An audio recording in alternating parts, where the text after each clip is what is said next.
ಯಾಕೆ ಅಂದರೆ ನಿನ್ನೆ 15 ಆಗಸ್ಟು ನಮ್ಮ ದೇಶದ ಸ್ವಾತಂತ್ರ್ಯ ದಿನಾಚರಣೆಯ ದಿನ, 80ನೇ ಸ್ವಾತಂತ್ರ್ಯ ದಿನಾಚರಣೆ ನಿನ್ನೆ ನಾವು ಆಚರಣೆ ಮಾಡಿದ್ವಿ.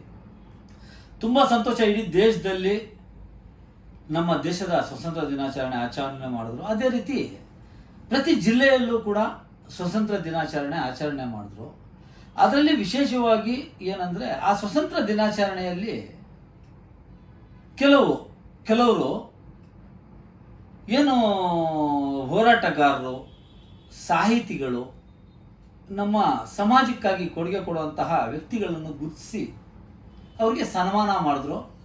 ಅವ್ರಿಗೆ ಒಂದು ರೀತಿ ಏನು ಅಂದರೆ, ರಾಜ್ಯದಿಂದ ನಮ್ಮ ಜಿಲ್ಲಾ ಆಡಳಿತದಿಂದ ಅವ್ರಿಗೆ ಪ್ರಶಸ್ತಿ ನೀಡಲಾಯಿತು. ವಿಶೇಷ ಏನು ಗೊತ್ತಾ, ನೆನ್ನೆ ನಮ್ಮ ಚಿಕ್ಕಬಳ್ಳಾಪುರ ಜಿಲ್ಲೆಯಲ್ಲಿ 38 ಸಾಧಕರಿಗೆ ಪ್ರಶಸ್ತಿ ಕೊಟ್ಟಿದ್ದಾರೆ. ಈ 38 ಜನ ಸಾಧಕರಲ್ಲಿ ಒಬ್ಬ ಮುಸ್ಲಿಮು ಇಲ್ಲ. ರಾಜ್ಯದಲ್ಲಿ ಕಾಂಗ್ರೆಸ್ ಸರ್ಕಾರ ಇದೆ. ಇದೇ ಕೆಲಸ ಏನಾದರೂ BJPದವ್ರು ಮಾಡಿದರೆ ಕಾಂಗ್ರೆಸ್ ಅವರು ಎತ್ತಿ ಹೇಳೋರು, BJPಯವರು ಇವತ್ತು ಅಲ್ಪಸಂಖ್ಯಾತರಿಗೆ ಕಣ್ಗಣಿಸಿದ್ದಾರೆ, ಅಲ್ಪಸಂಖ್ಯಾತರನ್ನು ದೂರ ಮಡಗಿದ್ದಾರೆ ಅಂತ ಹೇಳೋರು. ಇವತ್ತು ಈಗ ನಮ್ಮ ಈ ಪ್ರತಿ ಜಿಲ್ಲೆಯಲ್ಲಿ ಏನಾಗುತ್ತೆ ಅಂದರೆ, ಕನ್ನಡ ರಾಜ್ಯೋತ್ಸವಕ್ಕೆ ನಮ್ಮ ಜನವರಿ 26ಕ್ಕೆ ಗುರುತಿಸಿ ಕೆಲವು ಸಾಧಕರಿಗೆ ಕೊಡ್ತಾರೆ. ಏನೋ ಈ ಜಯಂತಿಗಳು ನಡೆದ ಜಯಂತಿಗಳಲ್ಲೂ ಕೊಡ್ತಾರೆ. ನಾನು ಗಮನಿಸ್ತಾ ಇದ್ದೀನಿ, 38 ಜನ ಸಾಧಕರಲ್ಲಿ ನಮ್ಮ ಜಿಲ್ಲಾ ಅಧಿಕಾರಿಗಳಿಗಾಗಲಿ, ನಮ್ಮ ಕನ್ನಡ ಮತ್ತು ಸಾಂಸ್ಕೃತಿಕ ಇಲಾಖೆ ಅವ್ರಿಗಾಗಲಿ, ಈ ಚಿಕ್ಕಬಳ್ಳಾಪುರ ಜಿಲ್ಲೆಯಲ್ಲಿ ಯಾರು ಅಲ್ಪಸಂಖ್ಯಾತರು ಕಾಣಿಸಿಲ್ವಾ? ಅಲ್ಪಸಂಖ್ಯಾತರು ಯಾರು ಸಾಧಕರಿಲ್ವಾ? ನಾನೇ ಈಗ ನನಗೆ ಕೊಡಿಲ್ಲ ಅಂತ ಪ್ರಶ್ನೆ ಅಲ್ಲ ನಾನು ಹೇಳ್ತಾ ಇರೋದು. ನಾವು ನಮ್ಮ ಡಾಕ್ಟರ್ APJ ಅಬ್ದುಲ್ ಕಲಾಂ ಫೌಂಡೇಶನ್ನಿಂದ AC ಸಾಹೇಬ್ರ ಹತ್ರ ಹೋಗ್ಬಿಟ್ಟು ಕನ್ನಡ ರಾಜ್ಯೋತ್ಸವ ಪ್ರಶಸ್ತಿ ಕೊಡಿ ಅಂತ ನಾವು ಅಪ್ಲಿಕೇಶನ್ ಹಾಕಿದ್ದೀವಿ. ಇದುವರೆಗೂ ಕೊಟ್ಟಿಲ್ಲ. ಇರಲಿ, ಇದೇ ನಮ್ಮ ಚಿಕ್ಕಬಳ್ಳಾಪುರ ಶಾಸಕರು ಪ್ರದೀಪ್ ಈಶ್ವರ್ ಅವರಿಗೆ ಕರೆ ಮಾಡಿ ನಾನು ಹೇಳಿದೆ, ಸರ್ ನಮ್ಮ ಡಾಕ್ಟರ್ APJ ಅಬ್ದುಲ್ ಕಲಾಂ ಫೌಂಡೇಶನ್ಗೆ ಒಂದು ಕನ್ನಡ ರಾಜ್ಯೋತ್ಸವ ಪ್ರಶಸ್ತಿದು ಮಾಡಿಕೊಡಿ ಸರ್ ಅಂತ. ಮಾಡೋಣ ಸರ್, ಮುಂದಿನ ಸಲ ಮಾಡಿಕೊಡ್ತೀನಿ ಅಂದರು. ಬೇಡ, ಈಗ ಕನ್ನಡ ಮತ್ತು ಸಾಂಸ್ಕೃತಿಕ ಇಲಾಖೆ ಇರೋದೇನು, ಏನಕ್ಕೆ? ಜಿಲ್ಲಾ ಅಧಿಕಾರಿಗಳಿಗೆ ಗೊತ್ತಿಲ್ವಾ ಜಿಲ್ಲೆಯಲ್ಲಿ ಯಾರು ಕೆಲಸ ಮಾಡ್ತಾ ಇದ್ದಾರೆ, ಯಾರು ಸಮಾಜ ಸೇವೆ ಮಾಡ್ತಾ ಇದ್ದಾರೆ, ಯಾರು ಸಮಾಜದ ಪರ ಒಲು ತೋರಿಸಿ ಕೆಲಸ ಮಾಡ್ತಾ ಇದ್ದಾರೆ ಅನ್ನೋದಿಲ್ವಾ? ಬೇರೆಯವ್ರಿಗೆಲ್ಲ ಈಗ ಎಲ್ಲ ಅಪ್ಲಿಕೇಶನ್ ಹಾಕಿದವ್ರಿಗೆ ಕೊಟ್ಟಾರ ಇವರು? ಯಾರು ಅಪ್ಲಿಕೇಶನ್ ಹಾಕವ್ರೆ? ಈಗ ಕೊಟ್ಟಿರೋರಿಗೆ ಅಪ್ಲಿಕೇಶನ್ ಹಾಕಿದಾರಾ? ಅಪ್ಲಿಕೇಶನ್ ಹಾಕಿ ತಗೊಳ್ಳೋದಲ್ಲ ರೀ. ಸಮಾಜದಲ್ಲಿ ಯಾರು ಒಳ್ಳೆ ಕೆಲಸ ಮಾಡ್ತಾ ಇದ್ದಾರೆ ಅವ್ರಿಗೆ ಗುರುತಿಸಿದ್ರೆ ಅವರು ಸಮಾಜದಲ್ಲಿ ಇನ್ನಷ್ಟು ಒಳ್ಳೆ ಕೆಲಸ ಮಾಡ್ತಾರೆ. ರಾಜ್ಯದಲ್ಲಿ ಕಾಂಗ್ರೆಸ್ ಸರ್ಕಾರ ಇದೆ. ಕಾಂಗ್ರೆಸ್ ಅವ್ರು ಏನು ಮಾಡ್ತಾ ಇದ್ದಾರೆ ನೋಡ್ರಿ, ನಂದಿಯಲ್ಲಿ ನಾನು ಚಿಕ್ಕ ಹುಡುಗನಿಂದ ನೋಡ್ತಾ ಇದ್ದೀನಿ, 2 ಬ್ಲಾಕ್ ಇದೆ. ಕೆಳಗಡೆ ಬ್ಲಾಕು, ಮೇಲೆ ಬ್ಲಾಕಲ್ಲಿ 2 ಮುಸ್ಲಿಮ್ಸ್ಗೆ ಕೊಡ್ತಾ ಇದ್ರು, ಒಂದು SCಗೆ ಇಲ್ಲಿ ಅಲ್ಲಿ ಕೊಡ್ತಾ ಇದ್ರು. ಈ ಬಾರಿ ಕೆಳಗಡೆ ಬ್ಲಾಕಲ್ಲಿ ಮುಸ್ಲಿಮ್ಸು ಲೇಡೀಸ್ ಕೊಟ್ಟವ್ರೆ, ಮೇಲೆ ಬ್ಲಾಕಲ್ಲಿ ಮುಸ್ಲಿಮ್ಸ್ಗೆ ಇಲ್ಲ, ಒಂದು SCಗೆ ಇಲ್ಲ. ಈ ಕೆಲಸ ಏನಾದರೂ ಬೇರೆ ಪಕ್ಷದವ್ರು ಮಾಡಿದ್ರೆ ಏನು ಹೇಳ್ತಾ ಇದ್ರು ಇವ್ರು ಕಾಂಗ್ರೆಸ್ ಅವರು? ಚಿಕ್ಕಬಳ್ಳಾಪುರ ಶಾಸಕರು ಏನ್ರಿ ಮಾಡ್ತಾ ಇದ್ದಾರೆ? ಶಾಸಕರಿಗೆ ಎಲ್ಲರೂ ಓಟ್ ಹಾಕಿದ್ದಾರೆ ತಾನೆ, ಎಲ್ರಿಗೂ ಒಂದೇ ಮನೋಭಾವದಿಂದ ನೋಡ್ಬೇಕು ತಾನೆ ಶಾಸಕರು. ಏನು ನಂದಿಯಲ್ಲಿ ಈಗ ಗ್ರಾಮ ಪಂಚಾಯತಿ ಚುನಾವಣೆದು ಇದು ಬಂದಿದೆ. ಎಲ್ಲಿ ಮುಸ್ಲಿಮ್ಸ್ ಅಲ್ಲಿ ಇರುವಂಥ ಮೇಲೆ ಮುಸ್ಲಿಮ್ಸ್ ಪ್ರಭಾವ ಇರುವಂಥ ಒಂದು ಬ್ಲಾಕು, ಆ ಬ್ಲಾಕಲ್ಲಿ ಮುಸ್ಲಿಮ್ಸ್ಗಿಲ್ಲ, SCಗಿಲ್ಲ. ಏನು ಶಾಸಕರು? ಈಗ ಶಾಸಕರು ಹೇಳೋಕ್ಕಾಗಲ್ವಾ? ಅಲ್ಲಿಗೆ ಶಾಸಕರು ಮಾತ್ರ ಸರ್ಕಾರ ಕೇಳಲ್ವಾ? ಇದೇ ಶಾಸಕರು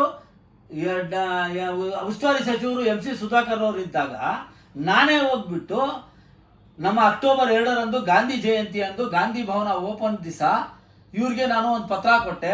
ಸರ್, ಇದು ನಮ್ಮ ರಾಜ್ಯದಲ್ಲಿ 31 ಜಯಂತಿಗಳು ಆಚರಣೆ ಮಾಡ್ತಾರೆ ರಾಜ್ಯ ಸರ್ಕಾರದಿಂದ, ಅಲ್ಪಸಂಖ್ಯಾತರಿಗೆ ಒಂದೇ ಒಂದು ಜಯಂತಿ ಇಲ್ಲ. ಟಿಪ್ಪು ಜಯಂತಿಯನ್ನು ಕೂಡ ನೀವೇ ಆಚರಣೆ ಮಾಡೋಕ್ಕೆ ಶುರು ಮಾಡಿ ನೀವೇ ಅದನ್ನು ರದ್ದು ಮಾಡಿದ್ರಿ, ಬೇರೆ ವಿರೋಧ ಬರ್ತಾ ಇದೆ ಅಂತ. ಆಯಿತು, ಸರಿ, ರಾಜ್ಯದಲ್ಲಿ ನಮ್ಗೆ ಶಾಂತಿ ಬೇಕು, ಕನಿಷ್ಠ ನಮಗೆ ಡಾಕ್ಟರ್ APJ ಅಬ್ದುಲ್ ಕಲಾಂ ಸಾಹೇಬ್ರ ಜಯಂತಿ ಮಾಡಿಕೊಡಿ. ಅದೂ ಬೇಡವಾ? ಸಂತ ಶಿಶಿನಾಳ ಶರೀಫರು ಎಲ್ಲರ ಆರಾಧ್ಯ ದೈವ ಅವರು, ಅವ್ರಿಗೆ ಮಾಡಿಕೊಡಿ ಅಂತ ಕೇಳಿದ್ವಿ. ನಮ್ಮ ಶಾಸಕರಿಗೆ ನಾನು ಮನವಿ ಕೊಟ್ಟು, DC ಸಾಹೇಬ್ರಿದ್ರು, ಶಾಸಕರಿದ್ರು, ನಮ್ಮ ಉಸ್ತುವಾರಿ ಸಚಿವರಿದ್ರು, ಅವ್ರ ಮುಂದೆ ನಾವು ಮನವಿ ಪತ್ರ ಕೊಟ್ವಿ. ಶಾಸಕರು ನಾನು ಹೇಳಿದೆ, ಸರ್ ದಯವಿಟ್ಟು ಇದನ್ನು ಸದನದಲ್ಲಿ ಎತ್ತಿ ಒಂದು ಅಲ್ಪಸಂಖ್ಯಾತರಿಗೆ ಅನುಕೂಲ ಮಾಡಿಕೊಡಿ ಅಂತ. ಅಲ್ಪಸಂಖ್ಯಾತರಿಗೆ ಬೇಕಿಲ್ಲ, ಇವರಿಗೆ ಬರೀ ಓಟ್ ಹಾಕಕ್ಕೆ ಮಾತ್ರ ಬೇಕಿದೆ ಮುಸಲ್ಮಾನರು. ಚಿಕ್ಕಬಳ್ಳಾಪುರದಲ್ಲಿ ಈಗ ಕಾಂಗ್ರೆಸ್ಸಿಂದ DCC ಅಧ್ಯಕ್ಷ ಮಾಡಬೇಕಂತ ಹೋರಾಡ್ತಾವ್ರೆ. DCC ಅಧ್ಯಕ್ಷ ಮಾಡೋಕ್ಕೆ ಒಬ್ಬರು ಸಾಬ್ರ ಹೆಸರು ಬರ್ತಾ ಇಲ್ಲ. ಯಾರು ಸಾಬ್ರು ಇಲ್ವಾ? ಅವ್ರಿಗೆ ಅಪ್ಲಿಕೇಶನ್ಗಳಾಗಬೇಕಾ? ಕೊಡಬೇಕಂದ್ರೆ ಹೆಂಗೆ ಬೇಕಾದ್ರೂ ಕೊಡ್ಬೋದಲ್ಲಣ್ಣ, ಹೆಂಗೆ ಬೇಕಾದ್ರೂ ಕೊಡ್ಬೋದಲ್ಲ. ಈಗ ಅವ್ರು ಬೇಕು ಇವ್ರು ಬೇಕು ಅಂತ ಹುಡುಕ್ತಾ ಇದ್ದಾರಲ್ಲ, ಸಾಬ್ರಿಗೆ ಯಾರು ಇಲ್ವಾ? ಈಗ ಬೇರೆ ಯಾರು ಬೇಡ. ರಫೀಕ್ ಅವ್ರು 7 ಬಾರಿ ಕೌನ್ಸಿಲರು, ನಮ್ಮ ಜಮಾತ್ ಅಹ್ಲೆ ಇಸ್ಲಾಂನ ಅಧ್ಯಕ್ಷ ಜಾವೀದ್ ಅವರು ಇದ್ದಾರೆ, ಅವ್ರು ಕೊಡ್ಬೋದಲ್ಲ. ಅವ್ರಿಲ್ವಾ? ದಾವೂದ್ ಅವ್ರು ಇಲ್ವಾ? ಇಲ್ಲ ಬೇರೆ ಕೌನ್ಸಿಲರ್ಗಳಿಲ್ವಾ? ಯಾಕೆ ಕೊಡಲ್ಲ ಇವ್ರಿಗೆಲ್ಲ? BS ರಫೀವುಲ್ಲಾ ಅವ್ನು ಕಾಂಗ್ರೆಸ್ ಬಿಟ್ಟು ಬಂದಿದ್ದಾರೆ. ನಮ್ಮ ಪರ್ಸ್ನಲ್ ಏನಾದ್ರು ಇರಬಹುದು ರೀ, BS ರಫೀವುಲ್ಲಾ ಏನ್ರಿ ಮಾಡಿದಾನೆ? ಕೊಡ್ಬೋದಲ್ಲ. ಇವ್ರಿಗೆಲ್ಲ ಯಾರು ಗುರ್ತಕ್ಕೆ ಬರಲ್ಲ. ನಗರ ಪ್ರಾಧಿಕಾರದ ಅಧ್ಯಕ್ಷ ಮಾಡಬೇಕು ಅಂತ ಹೋರಾಡ್ತಾ ಹುಡುಕ್ತಾವ್ರೆ. ಎಲ್ಲರ ಹೆಸರು ಬರ್ತದೆ, ಸಾಬ್ರ ಹೆಸರು ಬರಲ್ಲ. ನಾನು ಒಬ್ಬ ಅಲ್ಪಸಂಖ್ಯಾತನಾಗಿ ಕೇಳೋ ಹಕ್ಕು ಇದು ರೀ, ನಂದು ಕರ್ತವ್ಯ. ನಂದು ನಾನು ಸರ್ಕಾರಕ್ಕೆ ಪ್ರಶ್ನೆ ಮಾಡೋ ಹಕ್ಕಿದೆ. ನಾನು ಈ ದೇಶದ ಒಬ್ಬ ಪ್ರಜೆ, ಈ ರಾಜ್ಯದ ಪ್ರಜೆ, ನಾನು ಒಬ್ಬ ವೋಟರ್. ನಾನು ವೋಟರ್ ಆಗಿ ನಾನು ಕೇಳ್ತಾ ಇದ್ದೀನಿ. ನಾನು ಯಾರೋ ಒಬ್ಬ ಸಂಸ್ಥೆ ಇದನ್ನಾಗಿ ಕೇಳ್ತಾ ಇಲ್ಲ. ಯಾರಿಗೋ ಒಬ್ರಿಗೆ ಅಲ್ಪಸಂಖ್ಯಾತರಿಗೆ ಮಾಡ್ರಿ. ಅಲ್ಪಸಂಖ್ಯಾತರಿಗೆ ಏನಕ್ಕೂ ಬೇಡ, ಬರೀ ಓಟ್ ಹಾಕಕ್ಕೆ ಮಾತ್ರ ಬೇಕು. ಇನ್ನು ಒಂದೂವರೆ ವರ್ಷದಲ್ಲಿ ಚುನಾವಣೆ ಬರ್ತಾ ಇದೆ. ನಾವು ಯಾವ ಪಕ್ಷಕ್ಕೆ ಆಗಬೇಕು, ಇಲ್ಲ ಯಾರಿಗೆ ತೀರ್ಮಾನ ಮಾಡಬೇಕು ನಾವು ಮಾಡ್ತೀವಿ. ನಮ್ಮದು ಜಮಾತ್ ಅಹ್ಲೆ ಇಸ್ಲಾಂ ಇದೆ, ನಾನು ಅದರಲ್ಲಿ ಒಂದು ಟೀಮ್ ಮಾಡಿ ನಾನು ಹಾಕಿದ್ದೆ. ನಾವು ಮತಗಳಿಂದ ನಮ್ಮ ಟೀಮ್ ಇದಾಗಿರೋದು. ನಾವು ಮುಂದಿನ ದಿನಗಳಲ್ಲಿ ನಾವು ತೀರ್ಮಾನ ಮಾಡ್ತೀವಿ ರೀ. ಶಾಸಕರಿದ್ದೆಲ್ಲ ಗಮನದಲ್ಲಿ ಇಟ್ಕೋಬೇಕು. ಶಾಸಕರು ಅನ್ನೋದು ಏನಕ್ಕೆ? ಎಲ್ಲರೂ ಹೋಗ್ಬಿಟ್ಟು ಅಪ್ಲಿಕೇಶನ್ ಹಾಕಿ ಕೇಳಬೇಕಾ ಇವ್ರಿಗೆ? ಕನ್ನಡ ಮತ್ತು ಸಾಂಸ್ಕೃತಿಕ ಇಲಾಖೆ ಜಿಲ್ಲಾಧಿಕಾರಿಗಳು ದಯವಿಟ್ಟು ಗಮನ ಹರಿಸಬೇಕು. ಮುಂದಿನ ದಿನಗಳಲ್ಲಿ ಕನ್ನಡ ರಾಜ್ಯೋತ್ಸವ ಆಗಲಿ, ನಮ್ಮ ಜನವರಿ 26ರಂದಾಗಲಿ, ಇಲ್ಲ ಬೇರೆ ಯಾವುದ್ರಲ್ಲೇ ಆಗಲಿ ಅಲ್ಪಸಂಖ್ಯಾತರಿಗೆ ಗುರುತಿಸಬೇಕು ಅಂತ ಹೇಳ್ಬಿಟ್ಟು ನಾನು ಹೇಳ್ತಾ ಇದ್ದೀನಿ. ಇಲ್ಲ ಅಂದರೆ ನಾವು ಇದನ್ನ ನಾನು CMಗೆ ಲೆಟರ್ ಬರೀತೀನಿ. ದಯವಿಟ್ಟು ಇದನ್ನ ಅರ್ಥ ಮಾಡ್ಕೋಬೇಕು, ಗುರುತಿಸಿ ಕೊಡಬೇಕು. ಈಗ ನಮ್ಮ doctor APJ Abdul Kalam foundation ಕೊಡಿಲ್ಲ ಅಂತಲ್ಲ ನಾನು ಹೇಳ್ತಾರೆ. ಬೇರೆ ಬೇಕಾದಷ್ಟು ಸಂಸ್ಥೆಗಳಿದ್ದಾರೆ. ಈಗ ಸರ್ದಾರ್ ಅಂತ ಹೇಳ್ಬಿಟ್ಟು ಒಬ್ಬ ಒಳ್ಳೆ ಲೇಖಕರು, ಪೆರೇಸಂದ್ರದವರು, ಬಾಗೇಪಲ್ಲಿ ಅವರು ಇದ್ದಾರೆ. ಎಷ್ಟು ಜನ ಲೇಖಕರಿಲ್ಲ ರೀ? ಅವ್ರಿಗೆಲ್ಲ ಹುಡುಕಿ ಬಿಡ್ರಿ.